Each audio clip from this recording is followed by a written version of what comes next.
Okay, so let's unpack this. Imagine having like a shortcut, right? Mm. A way to genuinely get why people say yes, even when it just seems totally illogical. Yeah, it feels like there should be some secret code sometimes. Exactly.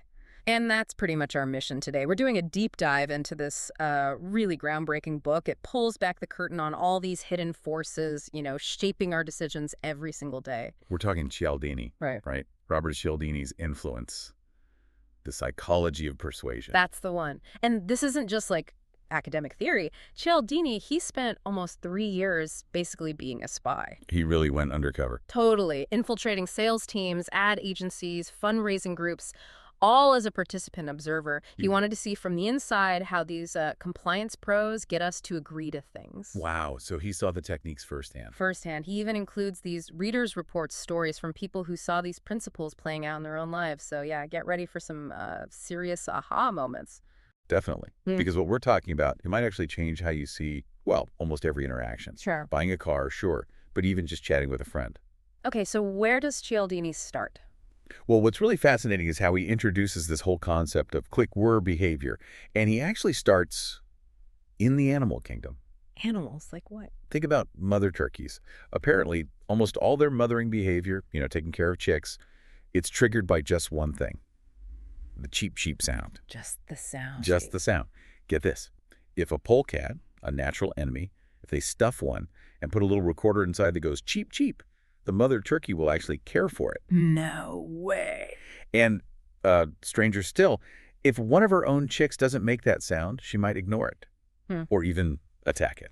Whoa, okay, that's specific. It illustrates this idea of a fixed action pattern. It's like a tape recording inside the animal, and the cheep, cheep is the trigger feature that presses play, click, whirr. Quick or okay. Okay. But we're not turkeys, right? Well, before we get too smug about, lower animals, Cialdini says, guess what? We humans have these pre-programmed tapes too. Okay, now that's interesting. How does that work for us? There's this great experiment by Ellen Langer, a Harvard social psychologist. Picture this. Huh. A library. Someone wants to use the copy machine. There's a line. Uh-huh. The classic scenario. So the person asks, excuse me, may I use the Xerox machine because I'm in a rush? Basic request, good reason. 94% of people let them cut in. Makes sense. They're in a hurry. Okay, now try it without the reason. May I use the Xerox machine? Only 60% comply. Right. Less compelling. But here's the kicker. Langer tried a third version. May I use the Xerox machine because I have to make some copies? Which is completely obvious. That's why everyone's there. Exactly. It's a meaningless reason. But guess what? 93% still complied. Get out. So it wasn't the reason. It was the structure. It was the word because. That acted as the trigger. Click. Whirr. People heard because and just sort of automatically stepped aside, assuming a good reason followed even if it didn't. That's amazing and kind of unsettling. It is. Or think about that jewelry store example he gives. This store had some turquoise jewelry, couldn't move it, just sat there. Yeah. So what happened? The owner, frustrated, scribbled a note to the sales head. Price everything in this case it's by 12, hoping to just get rid of it cheap. Okay. Clearance sale. Makes sense. But the sales head misread the note and doubled the price instead. Doubled it. Oh, that's not going to end well. You'd think, but the entire lot sold out almost immediately at the doubled price. How? Because for these vacationing buyers, who probably knew little about turquoise, they relied on a shortcut, a stereotype. Expensive equals good. The high price became a trigger feature for quality. Click, whirr. Wow. So these shortcuts, are they always bad? Not necessarily. Yeah. Cialdini argues they're actually essential. Our world is just so complex, so fast-paced, we don't have the time or, frankly, the mental energy to analyze every single piece of information for every decision. Right, you'd never get anything done. Exactly.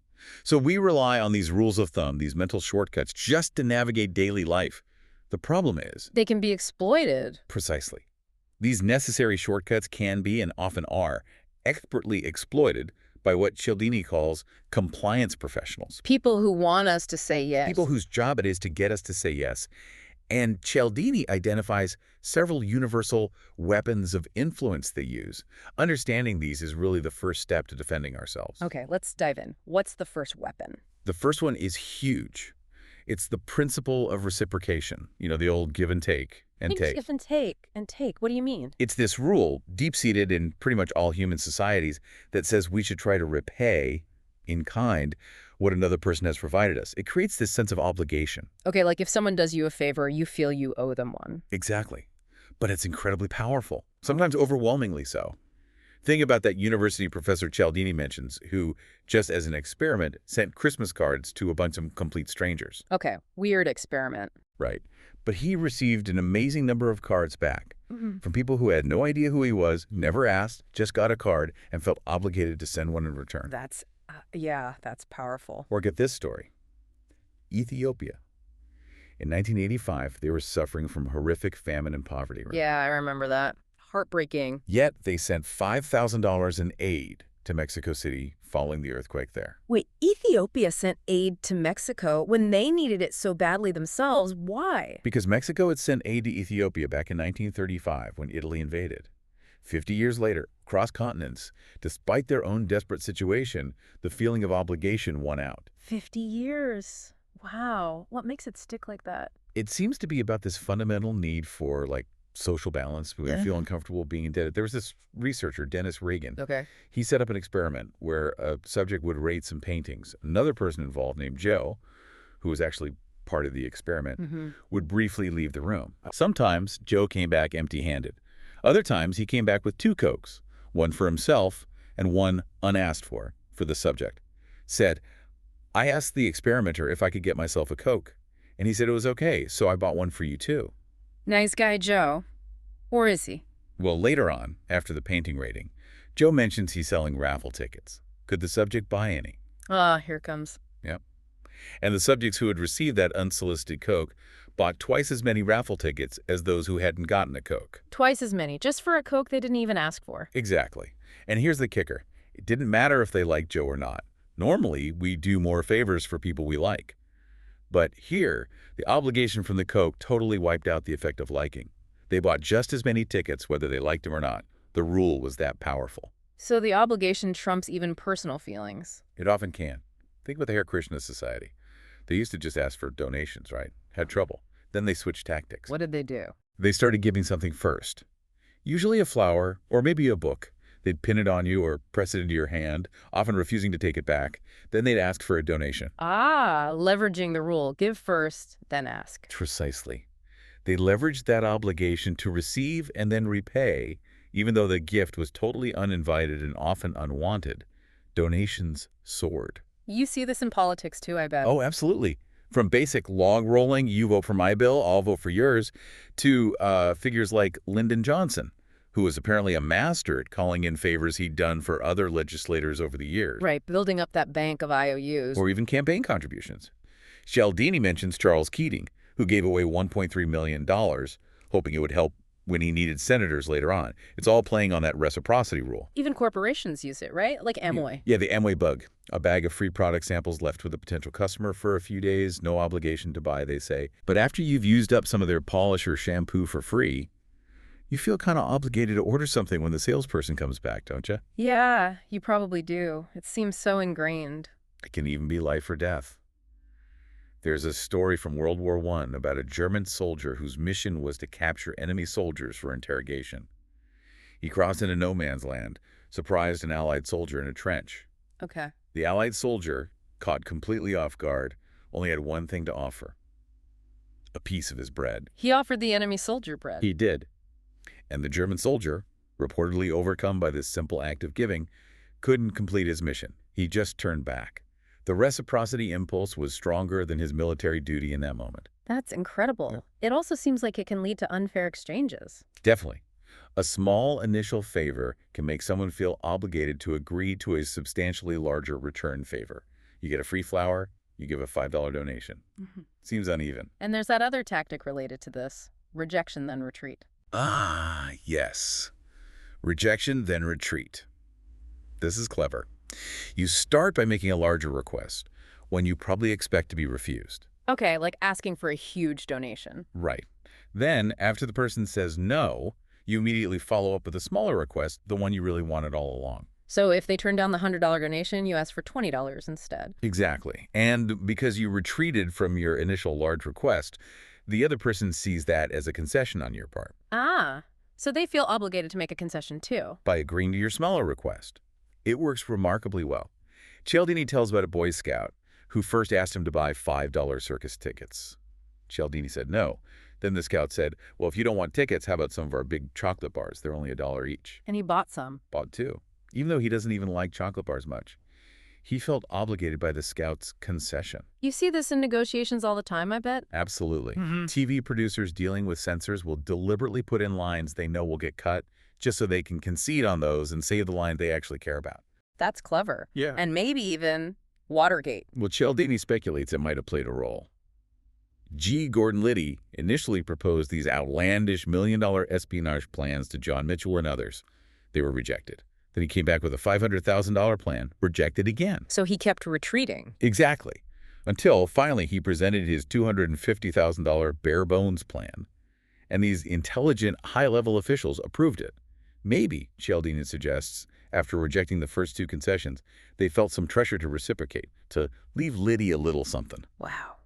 And this technique, it does more than just get compliance, right? Yeah, studies show people who agree to something via rejection then retreat tend to feel more responsible for and more satisfied with the final arrangement. They feel like they helped dictate the terms. Okay, so how do you fight this? How do you say no to reciprocity and rejection, then retreat without feeling like a jerk? The key is recognition. First, just accept the initial favor or gift for what it is. Don't reject it outright necessarily, but then redefine it in your head. Redefine it. Yeah.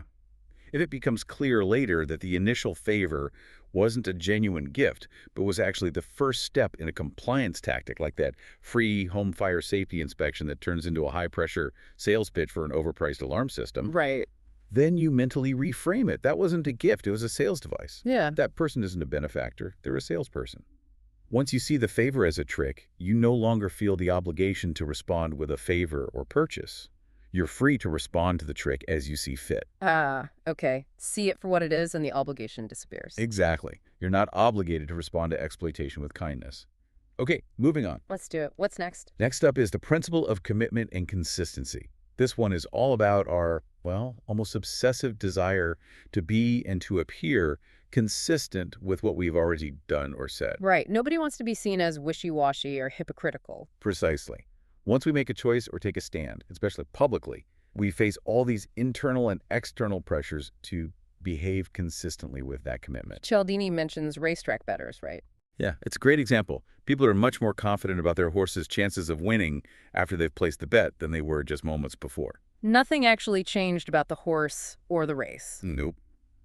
Just the act of committing to that horse makes them feel better about the choice. We basically fool ourselves to keep our thoughts and beliefs consistent with what we've already decided or done. Why are we so driven by this? Is it just about looking good? That's part of it, sure. Consistency is generally valued in society, but it's also a mental shortcut. Once we've made up our minds about something, we don't have to think hard about it anymore. It simplifies our world. Okay, consistency saves mental energy, but how is this exploited? Oh, brilliantly. Think about toy manufacturers and the post-Christmas sales slump. Right, January and February are usually dead for toy stores. So what do some companies do? Before Christmas, they heavily advertise certain really desirable toys, let's say, a specific robot action figure. Kids see the ads, they beg their parents, parents promise. Okay, you can have the robot for Christmas. Classic parent trap. But then the company deliberately undersupplies those popular toys to the stores before Christmas. Wait, they make them hard to find. Why? So when parents go shopping, they can't find the promised robot. But they've already promised a toy, so they end up buying other substitute toys of equal value from the same manufacturer to put under the tree. Okay, so the manufacturers still make sales at Christmas. They do. Hmm? But then, what happens after Christmas? No. They start running the ads for that original, highly desirable robot again. The kids see it and immediately turn to their parents. You promised I could have that robot. And the parents. The parents, wanting to be consistent with their earlier promise, trudge back to the toy store in January or February and buy the robot they couldn't find before Christmas. Boom, post-Christmas slump solved. That is devious. All based on getting that initial promise, that commitment. Exactly. The commitment is the key. Getting someone to make an initial commitment, take a stand, go on record, sets the stage for almost automatic consistency later, even if the situation changes. It sounds like that worked in a much darker context, too, with the Korean War POWs. Yeah, that's a really chilling example Cialdini uses. Hmm. The Chinese communists wanted to get American prisoners of war to collaborate. They didn't usually use harsh torture for this. What did they do? They started small. They'd ask prisoners to make very mild anti-American or pro-communist statements, things that seemed almost inconsequential, like the United States is not perfect. Okay, pretty mild. Then they'd ask them to write it down, maybe sign their name to it, read it aloud in a discussion group. Each step was small, but each was a commitment. Building block by building block. Right. And once a prisoner had written or said that the U.S. wasn't perfect, it became easier for the captors to push him to elaborate on why. Maybe write an essay. This gradually shaped the prisoner's self-image. He'd start to see himself as someone who could see flaws in the U.S., maybe even as a collaborator. And this made him much more vulnerable to more significant acts of collaboration later. Just from those tiny initial commitments. Wow, that's the foot in the door technique, isn't it? Exactly. Get compliance with a small initial request, and it dramatically increases the chances of getting compliance with a larger related request later. Like asking someone to sign a petition first. Right. Sign a petition supporting safe driving or keeping California beautiful.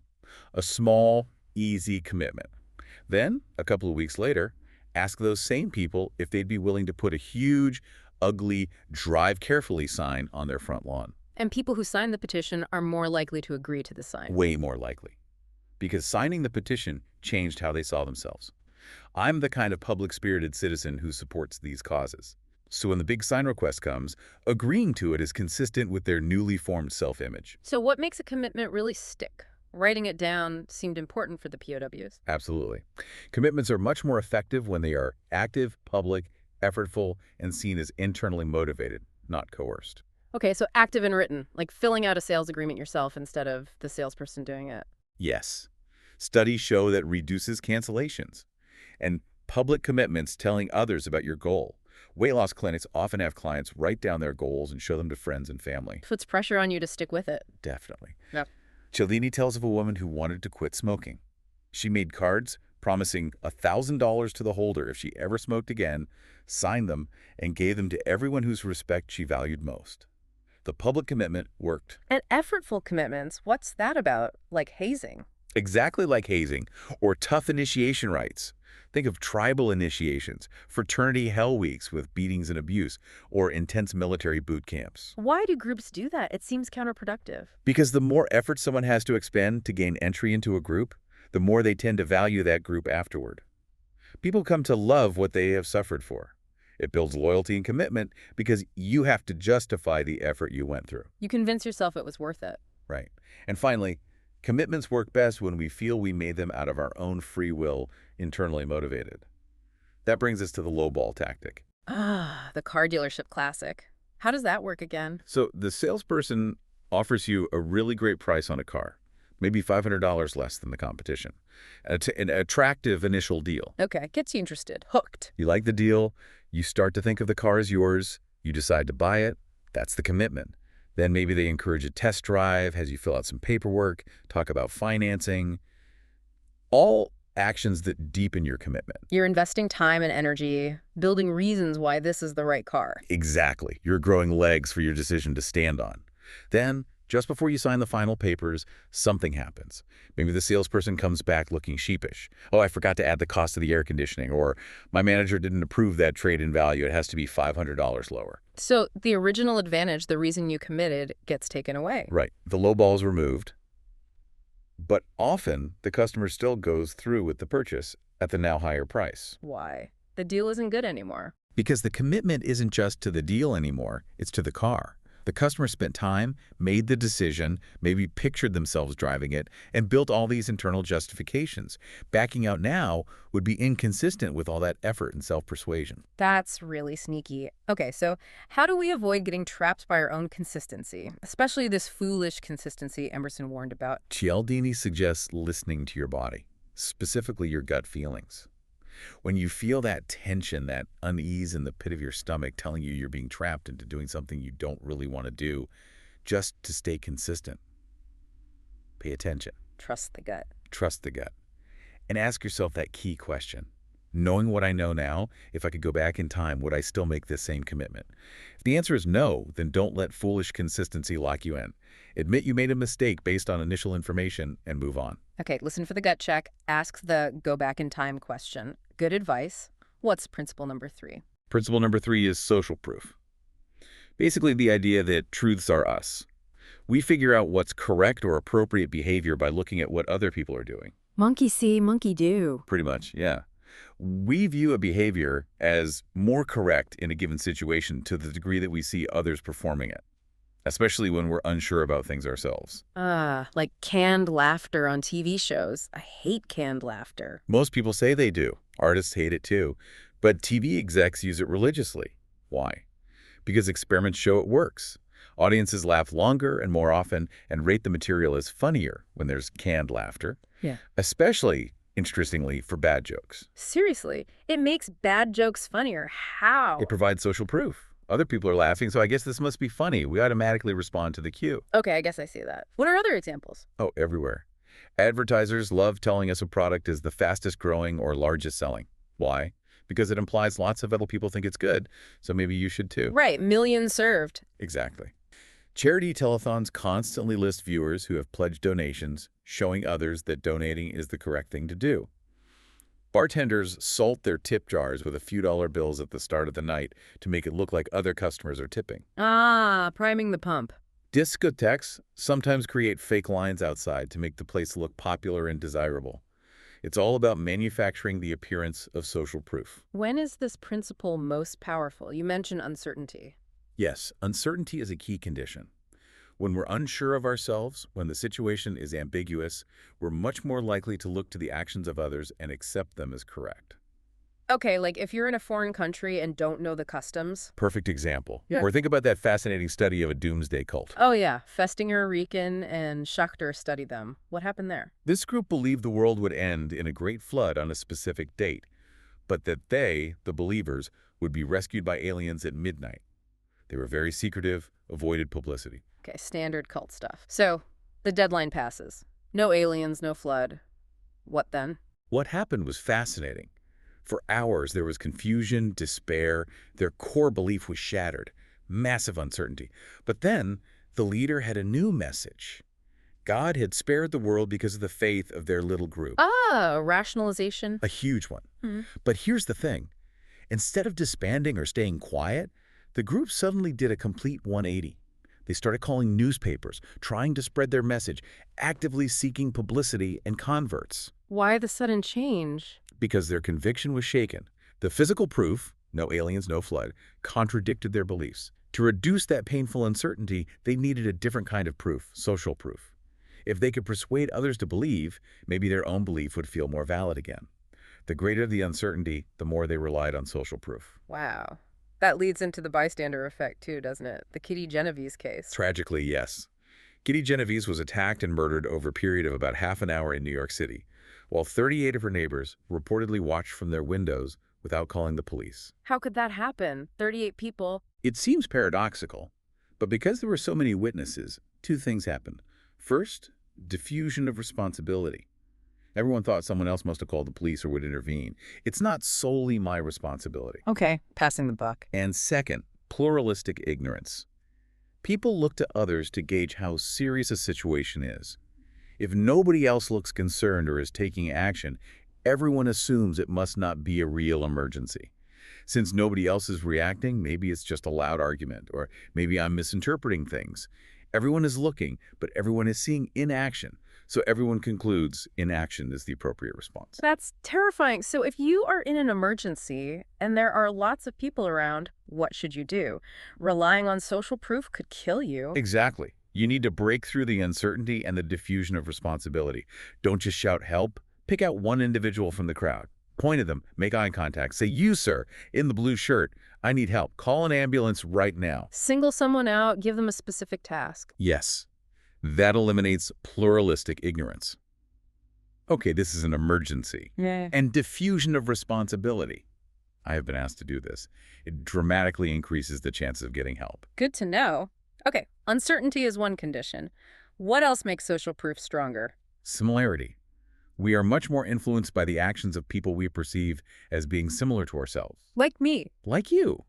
That's why those average person on the street testimonials and commercials can be so effective. We see someone just like us, raving about a product, and we think, hey, maybe it'll work for me too. Right, more relatable than a celebrity sometimes. Cialdini tells a personal story about his son, Chris, who was terrified of swimming without his inflatable ring. They tried everything, reasoning, bribing, demonstrating, nothing worked. Typical kid stubbornness. Then one day at the pool, Chris saw another little boy, Tommy, who was also 3 years old, happily jump in and swim without a ring. Chris just watched him for a bit, then took off his own ring and swam. Problem solved. Just seeing another kid like him do it was enough. Instantly. Because Tommy wasn't an adult expert. He was proof from someone similar that swimming without a ring was possible and maybe even fun for a 3-year-old. And that similarity factor. Does it have darker sides too? Unfortunately, yes.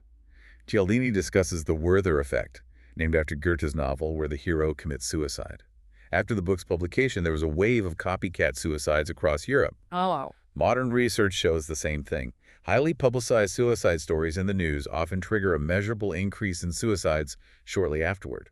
And crucially, the increase is often largest among people who are similar to the person in the news story, similar age, background, etc. That's disturbing copycat effect based on similarity. It even extends, Cialdini argues, to things like single-fatality car crashes and plane crashes. After a widely reported suicide, there's often a temporary spike in these types of fatal accidents, potentially involving people unconsciously imitating the suicidal behavior. That's a really heavy implication of social proof. It is.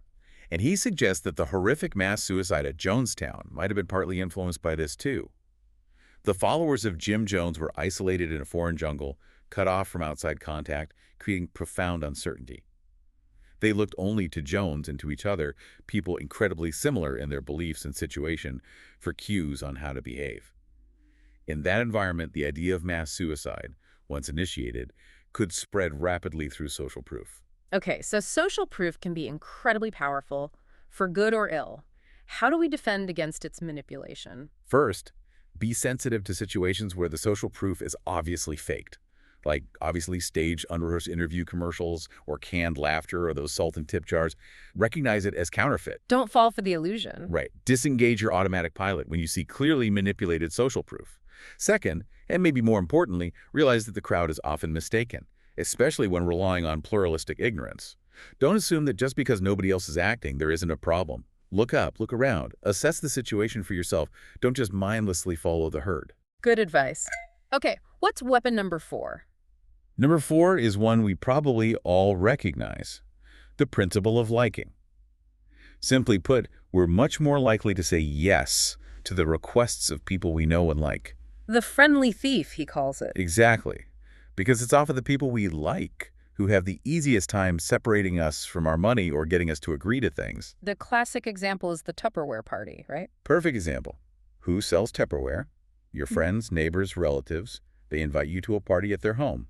You're buying from, and partly for, your friend, the hostess, who gets a cut of the profits. So it's not just about the plastic bowls. Research showed the strength of the social bond between the hostess and the guest was twice as likely to determine whether someone bought something as their actual preference for the products.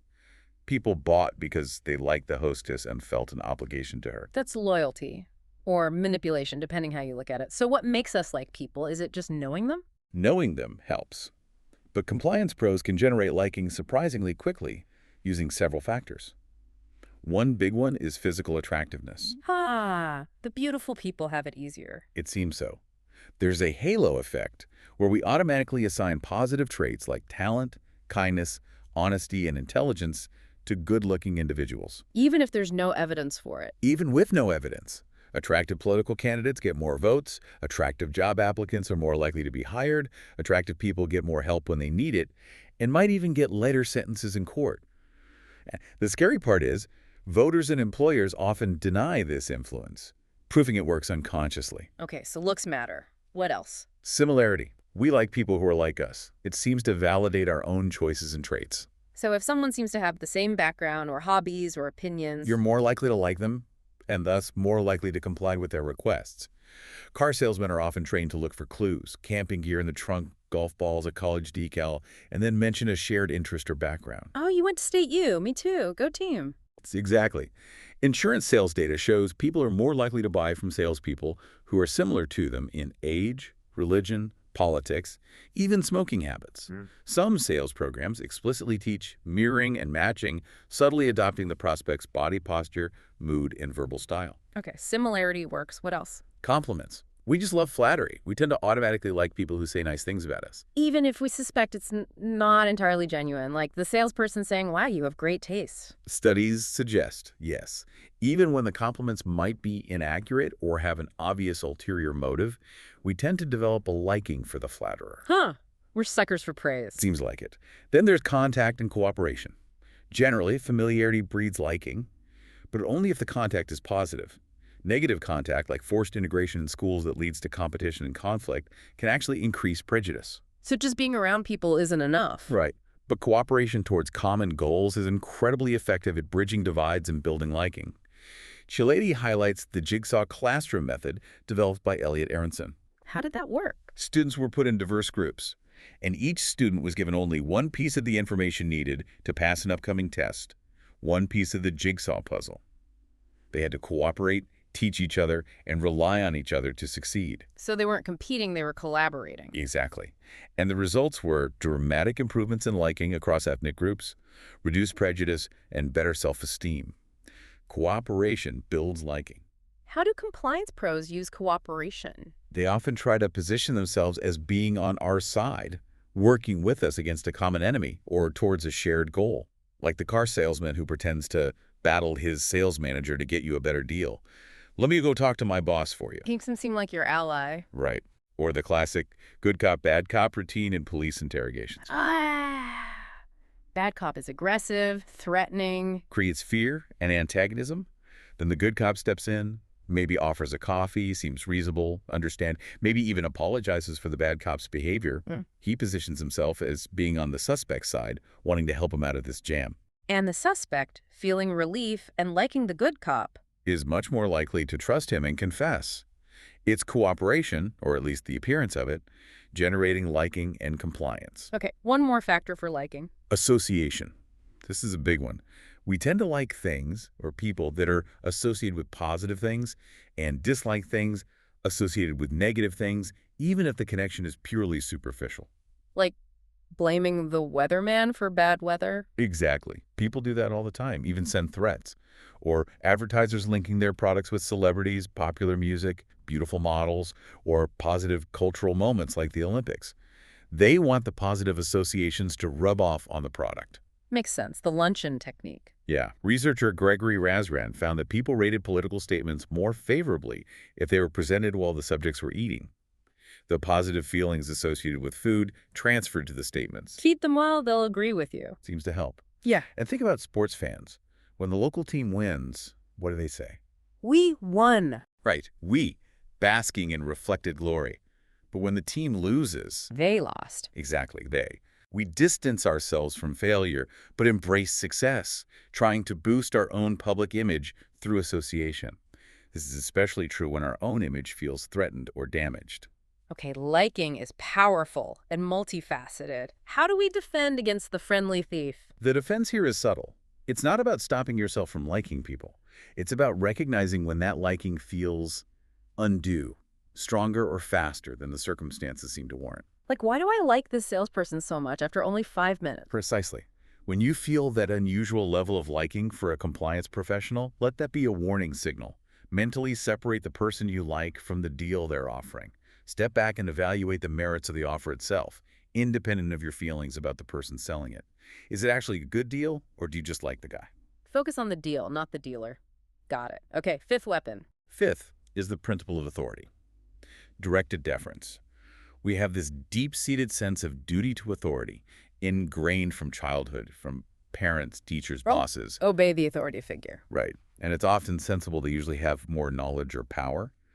But this deference can be almost automatic, and dangerously so. This is where the Milgram experiments come in, right? The shock experiments. Exactly. Stanley Milgram's studies are probably the most famous and disturbing demonstration of this. Ordinary people were recruited for a learning experiment.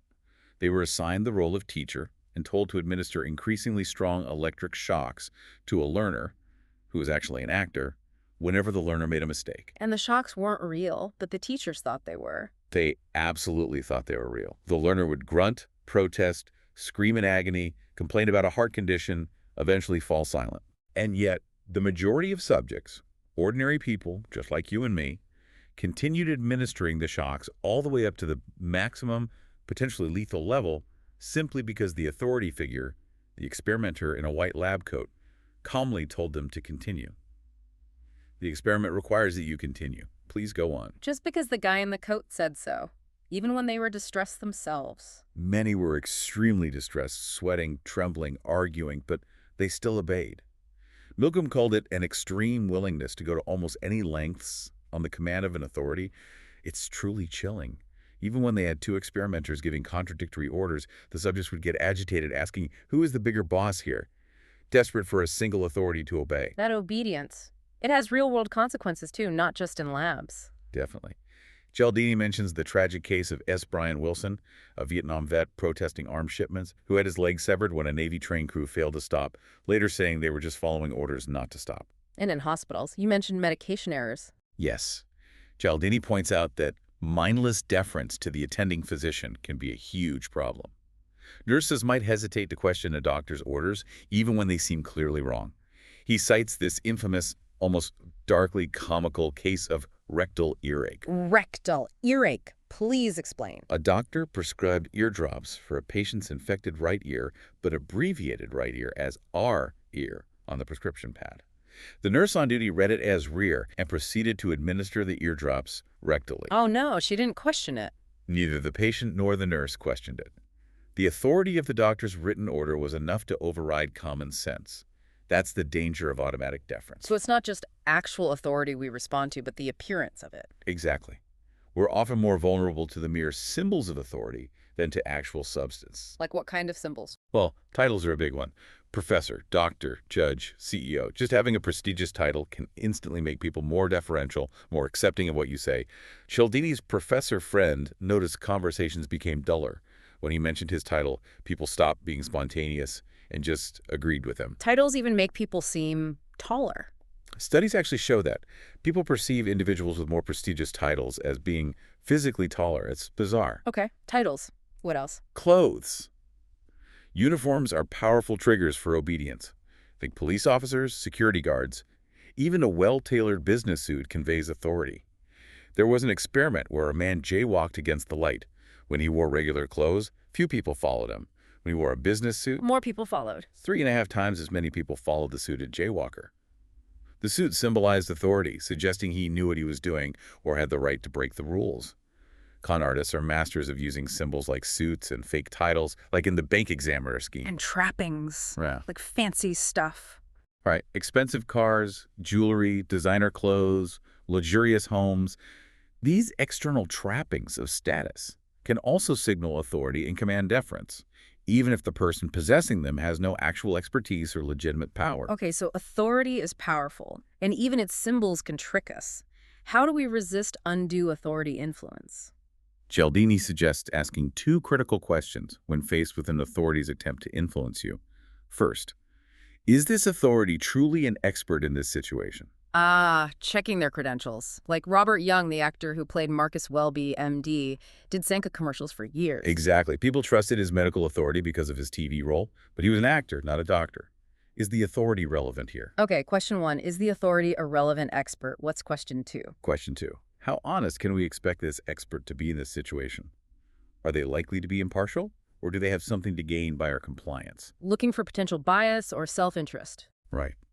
Be wary of tactics where compliance pros try to establish trustworthiness by seeming to argue slightly against their own interest. Like Vincent the waiter, who Cialdini describes, recommending a slightly cheaper dish than the one initially ordered. Why would he do that? To establish himself as a trustworthy expert who has your best interests at heart. This makes customers trust his later recommendations for, say, expensive wine or dessert, leading to a bigger overall bill and a bigger tip for Vincent. It looks like he's arguing against his interest, but it's actually a calculated move to gain trust and increase compliance later. Clever. So check expertise and trustworthiness. Got it. What's the final weapon? The final principle is scarcity, the rule of the few. Basically, opportunities seem more valuable to us when their availability is limited or perceived to be limited. We want what we can't have. Or what we think we might lose. Exactly. Cialdini had a personal experience with this. Mm. He lived near a Mormon temple for years, never had any interest in going inside. Then he read a newspaper article saying the temple was being refurbished and, for a few days only, would be open to non-Mormon visitors for tours.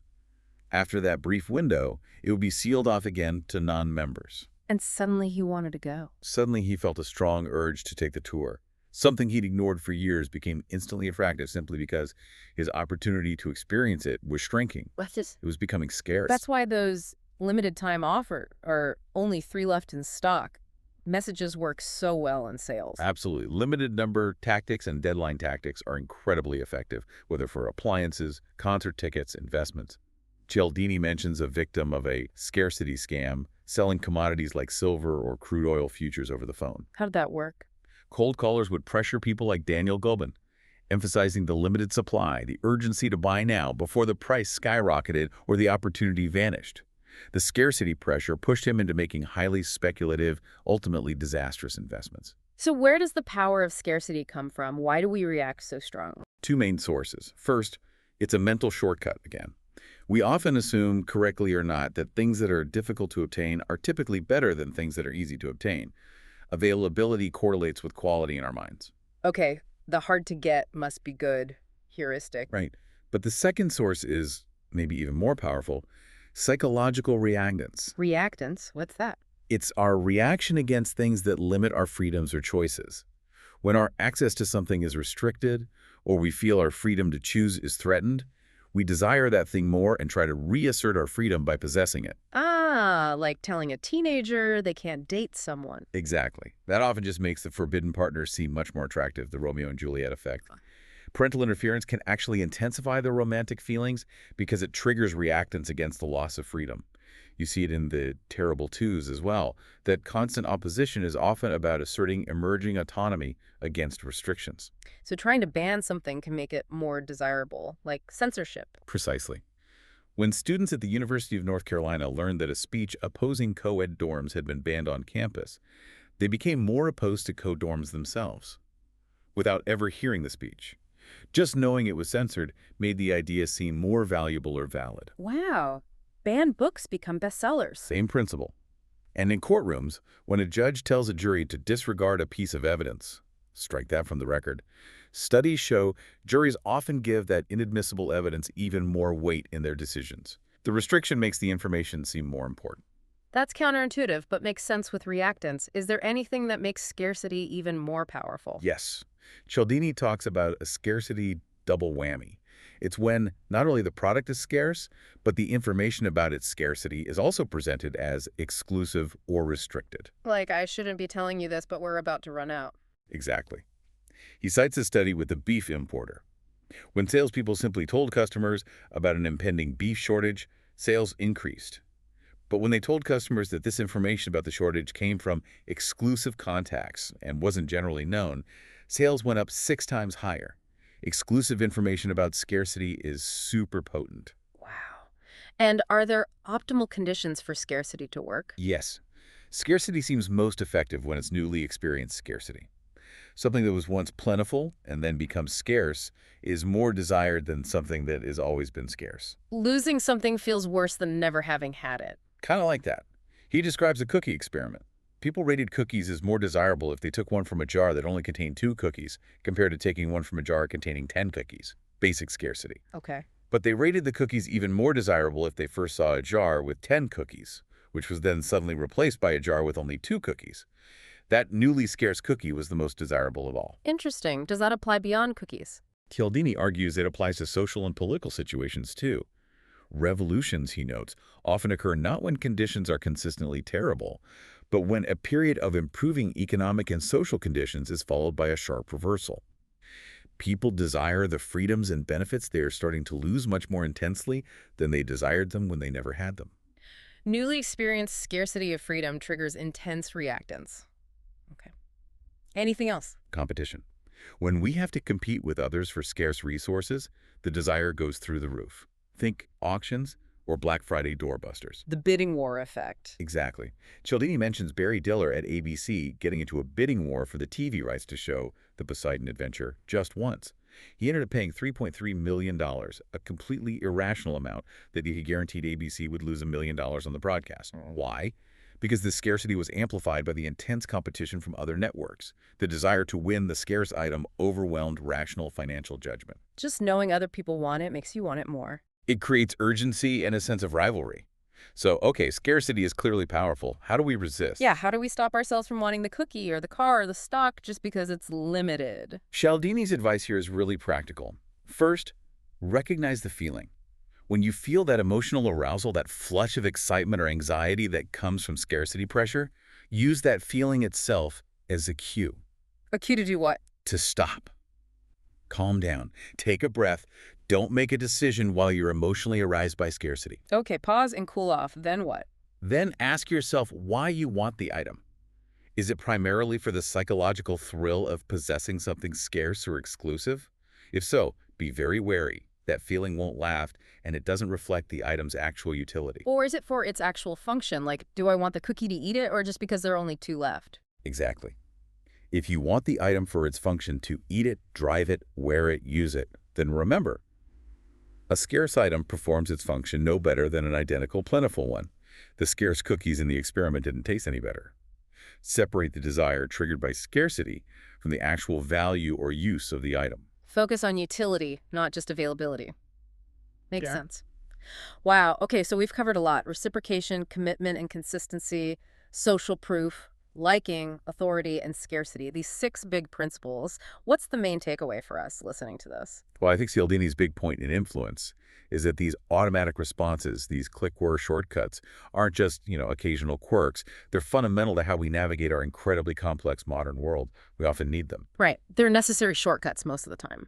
But as we've seen over and over again today, that very necessity makes us vulnerable.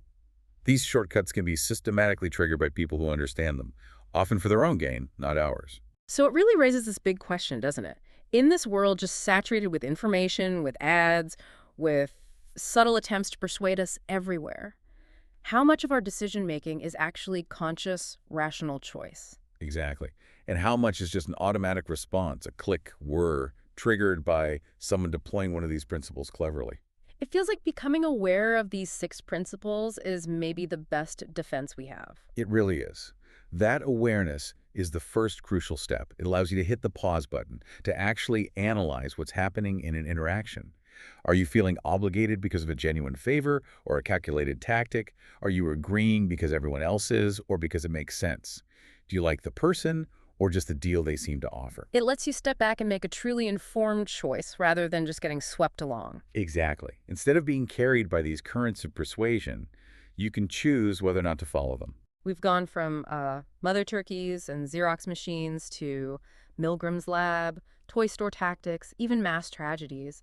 It's really a powerful toolkit this book provides for understanding why people do what they do. Absolutely. Not just to protect yourself from manipulation, though that's huge, but maybe even used ethically to understand how to be more persuasive yourself when you have a good case to make. Hopefully it's given you a lot to think about. Definitely has.